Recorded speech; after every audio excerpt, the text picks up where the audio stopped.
The most decorated American soldier ever. Section 1. The Promise.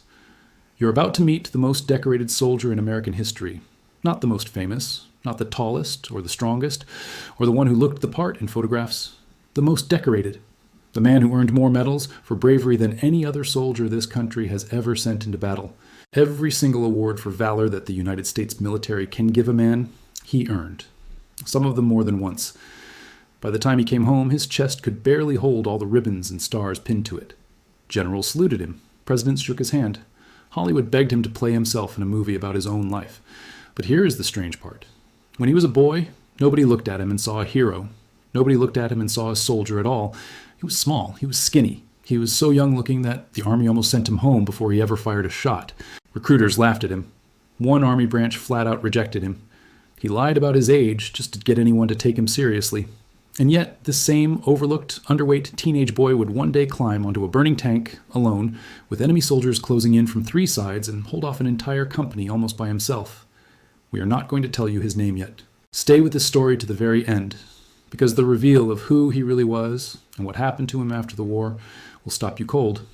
This is a story about being underestimated. It is a story about fear and courage and the terrible price that courage can demand, and it ends with a twist that most people never see coming, even people who think they already know this story. Let's begin where he began, on a farm, in the dirt, in a childhood no one would have chosen. Section 2, the boy nobody wanted. He was born in the middle of nowhere, in a part of Texas so poor that some families didn't have shoes that fit right, or enough food to last a whole winter. His family were sharecroppers, which meant they didn't own the land they worked. They rented it, and they paid for that rent with sweat, picking cotton under a sun that didn't care how tired they were. There were 12 children in his family, 12 mouths to feed on almost no money at all. He was one of the middle ones, easy to overlook in a house that crowded, easy to lose in the noise of so many brothers and sisters all hungry at the same time.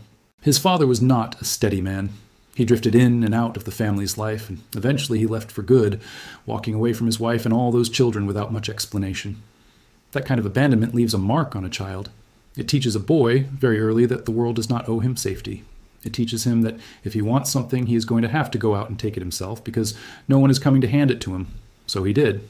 By the time he was old enough to hold a rifle steady, he was already hunting, not for sport, for food. His family needed meat on the table, and there was no money to buy it at a store. He would walk out into the fields and the woods with an old gun, and he would not come home until he had something to show for it. A rabbit, a squirrel, whatever he could find. This is important because it means that before this boy ever aimed a weapon at another human being, he had already spent years learning how to be calm, patient, and deadly accurate with a firearm, simply to keep his brothers and sisters from going to bed hungry. Necessity had already trained him. War had not made him a marksman. Poverty had. He barely finished school. He had to drop out early to work full-time because the family needed every dollar and every pair of hands. While other boys his age were worrying about football games and girls, he was worrying about whether there would be enough food that week. Then, when he was 16 years old, his mother died. Picture that for a moment. A boy who had already lost his father to abandonment now lost his mother to death. While he was still a teenager, while some of his younger brothers and sisters still needed someone to take care of them. He was not a child who got to stay a child for very long. Life kept handing him responsibilities that most adults would struggle to carry, and he kept picking them up anyway. Then World War II broke out, and everything about America changed. Young men everywhere were signing up, driven by patriotism, by anger over Pearl Harbor, by a hunger to prove themselves. And this poor, small, undersized farm boy from Texas decided he wanted to go too. He tried the Marines first. They took one look at him, too short, too light, too young looking, and turned him away. He tried the paratroopers next. Same story, rejected. Most people, rejected twice, might have given up and stayed home working the fields. But something in him refused to quit. He lied about his age, shaving a little bit off the truth so he would look old enough, and he kept pushing until the regular army finally agreed to take him. He arrived at basic training weighing barely over 100 pounds. Picture that. A grown recruit, barely bigger than some children today, standing in formation next to men who outweighed him by 50 or 60 pounds of solid muscle. His drill instructors did not see a warrior. They saw a liability. Some of them tried to get him reassigned to a cook's job in the kitchen, somewhere safe, somewhere he wouldn't get himself killed on the first day of real combat. He fought that reassignment with everything he had. He did not want to peel potatoes while other men went to fight. He wanted to be on the front line. Eventually, they let him stay in the infantry. Nobody in that training camp, not one single officer, not one single fellow recruit, looked at this skinny, quiet, hollow-eyed young man from Texas and thought, that is going to be the most decorated soldier this country has ever produced.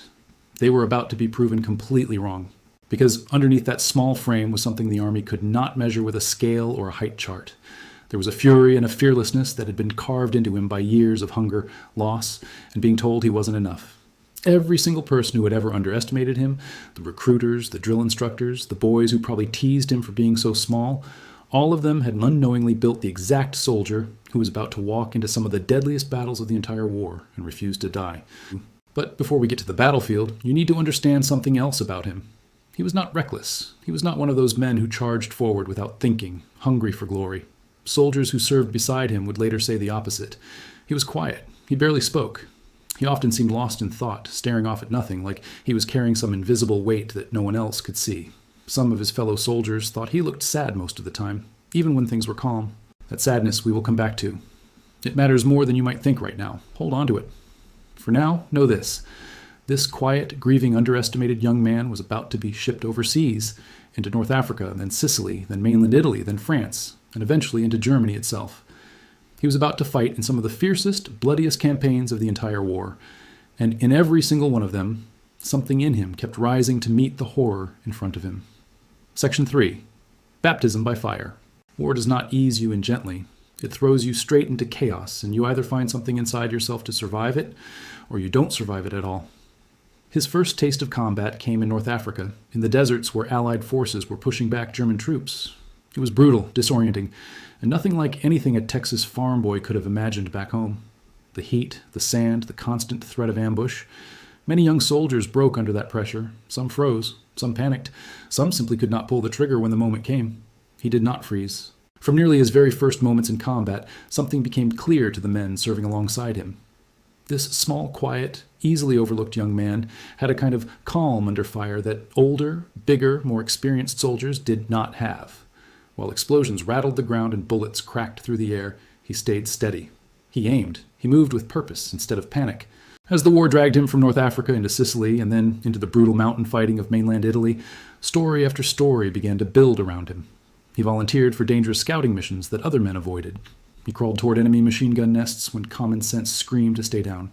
He seemed, again and again, to place himself directly between danger and the men he served with. In one early engagement, he and his squad were ambushed. Two of his close friends, men he had marched beside, eaten with, shared cigarettes and letters from home with, were shot down right in front of him. Something changed in him that day. Survivors of that unit would later describe watching him become almost unnervingly focused after losing friends in combat, as if grief did not make him fall apart. It made him lock into some deeper, colder gear. This is a pattern you need to notice, because it repeats throughout his entire war record. He did not become fearless because he felt no fear. He became fearless because he had already lost so much in his life, his father, his mother, his childhood, that the fear of losing his own life stopped controlling him the way it controls most people. Loss had hollowed something out inside him, and instead of that hollow space weakening him, it became the space where his courage lived. By the time American forces landed in southern France in the summer of 1944, in an invasion that history would later call the Forgotten One, overshadowed by the more famous landings in Normandy, he was no longer a green recruit. He was becoming a battle-hardened soldier with a growing reputation. Officers were noticing him. Medals were beginning to pile up, one after another, for actions that other men would have called suicidal. He captured enemy machine gun positions single-handedly. He led counterattacks after his own commanding officers were killed or wounded, stepping into leadership roles that technically outranked his own position simply because someone had to and no one else was moving. Men under his direction later said that being near him in combat felt different, safer somehow, even in the middle of chaos, because he never seemed to lose control of the situation, even when the situation was falling apart around all of them. Word of his actions began traveling up the chain of command. Awards started coming, a Bronze Star, then a Silver Star, one of the highest honors the Army gives for battlefield valor, and then, almost unbelievably, a second Silver Star for a separate act of bravery. He was promoted again and again, rising through enlisted ranks faster than almost anyone around him, eventually earning a battlefield commission, meaning he was promoted to officer rank, not through years of schooling or connections, but purely because his actions in combat proved he deserved to lead men. Think about that for a moment. This was a boy who barely finished school. A boy whose own recruiters once tried to reject him for being too small and too young. A boy the Marines wouldn't even take. And now here he was, an officer, entrusted with the lives of other men, because on the battlefield, none of those old judgments about him mattered anymore. Only his actions mattered, and his actions kept proving, over and over, that everyone who had ever underestimated him had been completely wrong. But nothing that had happened to him yet, not North Africa, not Sicily, not Italy, not even the invasion of southern France, could have prepared anyone for what was coming next. In the freezing winter of 1945, in a snow-covered forest near the French-German border, he was about to face a moment that would define the rest of his life and secure his place as the most decorated soldier his country had ever known. Stay with us. Because what happened next in that frozen forest is almost impossible to believe, and it is the reason his name would eventually be known across the entire world. Section 4. The battle that changed everything. It was late January. The forests near the town of Holtzwihr in eastern France were buried under snow, and the air was so cold that soldiers' hands went numb inside their gloves. He was now a lieutenant in command of a small company of exhausted, undersupplied men, dug into a thin defensive line at the edge of a snowy clearing, facing a tree line where German forces were massing for an attack. The Germans came at them with overwhelming force. 6 enemy tanks rolled forward through the snow, along with waves of infantry, hundreds of soldiers, moving to crush his small, thin American line before it could be reinforced. His company was outnumbered badly. Ammunition was low. The cold alone was enough to kill a man who stayed still too long, and now death was coming at them from the tree line in the form of tanks and rifles and machine guns. He gave the order that any responsible commander would give in that moment: fall back. Retreat to a safer position in the woods behind them, out of the direct line of fire where they might have a chance to regroup and survive. His men obeyed. They pulled back into the trees. He did not go with them. Instead, this small, quiet man who had once been told he was too weak and too young to even hold a rifle for his country, stayed behind, alone in the open field, facing 6 enemy tanks and advancing infantry completely by himself. Nearby sat an American tank destroyer, a heavily armored vehicle that had already been hit and was on fire, its crew wounded or dead, its machine guns sitting unused on top, surrounded by flames that could reach the ammunition inside at any moment and blow the entire vehicle apart. He climbed on top of it anyway. He climbed onto a burning vehicle that could explode at any second, picked up the machine gun, and turned it toward the advancing German army. For the next hour, this one man held a defensive line that should have required an entire company. He fired that machine gun at wave after wave of German infantry, cutting down soldiers who came within yards of him. He directed artillery fire onto his own position through a field telephone, calling in strikes dangerously close to himself because the enemy was that close, because there was no other way to stop them. When an officer on the phone warned him that the artillery would be landing almost on top of his own position, he reportedly answered that it didn't matter, telling them to keep firing because the enemy troops were nearly close enough to touch. Bullets struck all around him. The vehicle beneath him was already burning, could explode at any moment, and still he did not move. He was wounded in the leg during the fighting, shot, bleeding, freezing, alone, and he kept firing anyway. For about an hour, in the middle of a French winter, on top of a vehicle that could kill him just by catching fire the wrong way, this one soldier held off 6 tanks and roughly 250 enemy soldiers, almost entirely by himself. When his ammunition finally ran out and the burning tank destroyer became too dangerous to stay on any longer, he climbed down, and instead of collapsing, instead of retreating to safety with his wound bleeding and his body exhausted, he organized his men and led a counterattack that pushed the German forces back and reclaimed the position entirely. Later, when doctors examined him, they found he had been wounded. He refused to leave his men until the position was fully secured. For this single act, 1 hour, 1 man, 1 burning tank, facing down what should have overwhelmed an entire company, he would receive the highest military award the United States can give a soldier for bravery in combat. The nation's highest honor, reserved for actions so extraordinary that only a small handful of people in each generation ever earn it. But here is the moment we promised you at the beginning. Here is the cliffhanger, and we are still not going to tell you his name, because the battle at Holtzwihr was not the end of his story. It was not even the hardest part of his story. The truest, most heartbreaking chapter of his life was still ahead of him, and it did not happen on a battlefield at all. It happened years later, back home in peacetime, in a country that had already given him every medal it possibly could, and yet somehow still failed to see the wound that mattered most. Keep going, because what happened to this most decorated soldier after the war will change how you see this entire story. Section 5. The weight of the medals. When he came home from the war, he was, by every official measure, the most decorated combat soldier in the entire history of the United States military. He had earned that nation's highest award for valor. He had earned 2 Silver Stars. He had earned a Distinguished Service Cross. He had earned Bronze Stars, Purple Hearts for wounds suffered in combat, and French and Belgian honors as well, because even Allied nations wanted to recognize what he had done. By the time all of it was added up, he had received nearly 40 separate awards and decorations. Some of them he received more than once. He was, without exaggeration, the single most honored soldier his country had ever produced, and he had done it all before he was even 21 years old. America wanted to celebrate him, and celebrate him it did. His face appeared on the cover of a major national magazine.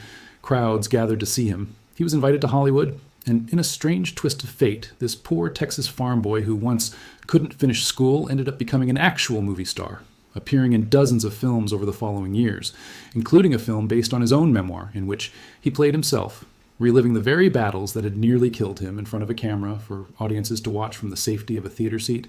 From the outside, it looked like the greatest American success story imaginable. A poor boy, rejected by recruiters, told he was too small and too weak, comes home a national hero, a movie star, a legend. But medals do not heal what war breaks inside a person, and fame does not fill the hollow space that violence leaves behind. Privately, away from the cameras and the parades, he was suffering in ways that almost nobody around him fully understood, because in his era, there wasn't even a proper name yet for what was happening to him. Today we call it post-traumatic stress. Back then, people sometimes cruelly called it battle fatigue, or worse, weakness, as if a man who had survived what he survived should simply be able to leave it behind once he crossed back over the ocean. He could not sleep through the night. He suffered from nightmares so vivid and violent that he sometimes kept a loaded pistol under his pillow, not out of any wish to hurt anyone, but because some deep, wired-in part of his brain, trained by years of combat, still believed that danger could appear at any moment, even in the quiet of his own bedroom. His first marriage strained under the weight of who he had become. He struggled with irritability, with sudden bursts of anger, with a restlessness that never fully let him relax into an ordinary, peaceful life. He also developed a serious problem with dependency on sleeping pills, medication that had been prescribed to help him deal with the insomnia and nightmares, but that slowly became its own battle to fight. In a moment of real courage that had nothing to do with any battlefield, he eventually locked himself away and forced himself through withdrawal without help, refusing to hide his struggle.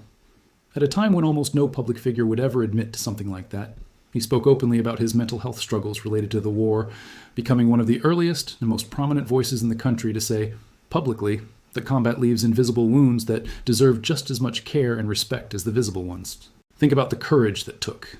This was a man covered in medals for physical bravery, and yet some of his bravest moments happened quietly, off camera, when he admitted out loud that the war had hurt him in ways no medal could fix, at a time when saying so could have destroyed the tough, heroic image the entire country had built around him. He also struggled financially later in life. Despite his fame, despite his movie career, he lost significant money in bad investments and gambling, and for a time he faced serious financial hardship, a strange and sad twist for a man once celebrated on magazine covers across the entire nation. The quiet, sad expression his fellow soldiers had noticed on him even back during the war, the look like he was carrying something invisible, never fully disappeared. Friends and family who knew him after the war often said that underneath the fame, underneath the medals, underneath the movie star smile, there remained a haunted quality to him, a man who had given so much of himself in combat that he never fully got all of it back. And then, tragically, his story ended far too early and far too suddenly.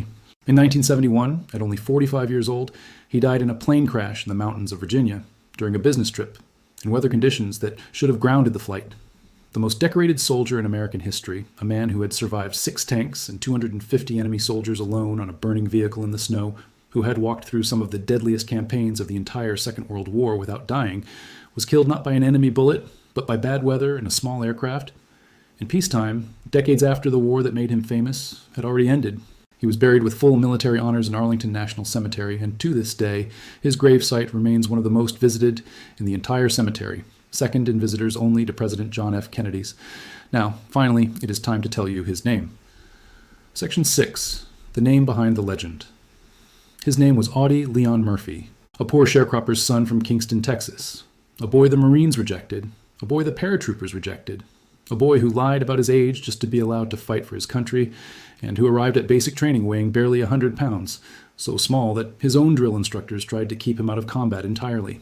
That same overlooked boy grew up to become the most decorated American combat soldier of the Second World War, and by most measures, the most decorated soldier the United States has ever produced in its entire history. Nearly 40 awards and decorations, including the Medal of Honor, the nation's highest recognition for bravery, earned for a single hour on top of a burning tank destroyer in a French forest, holding off these 6 tanks and roughly 250 enemy soldiers, wounded, freezing, and completely alone. He came home to fame most people can only dream of, A magazine cover, a Hollywood career, a movie about his own life story, and yet behind every bit of that glory was a young man quietly fighting a different kind of war, one against nightmares, insomnia, and a mind that the battlefield had permanently changed. He became one of the first public voices in America willing to admit that war leaves wounds no metal can heal, at a time when almost no one else was brave enough to say so out loud. And in the end, the man who had cheated death across North Africa, Sicily, Italy, southern France, and the freezing forests near the German border, who had survived being outnumbered by an entire enemy company almost single-handedly, was taken not by war, but by a plane crash in the quiet mountains of his own country at the age of 45. Audie Murphy's story is not just a story about medals. It is a story about what it costs to be brave. It is a story about a boy nobody believed in, who became a legend everyone remembers, and about how even the strongest, most decorated hero can still be carrying wounds that no one else can see. If this story moved you, share it. Because heroes like Audie Murphy deserve to be remembered, not just for the battles they won, but for the quiet human cost that came after.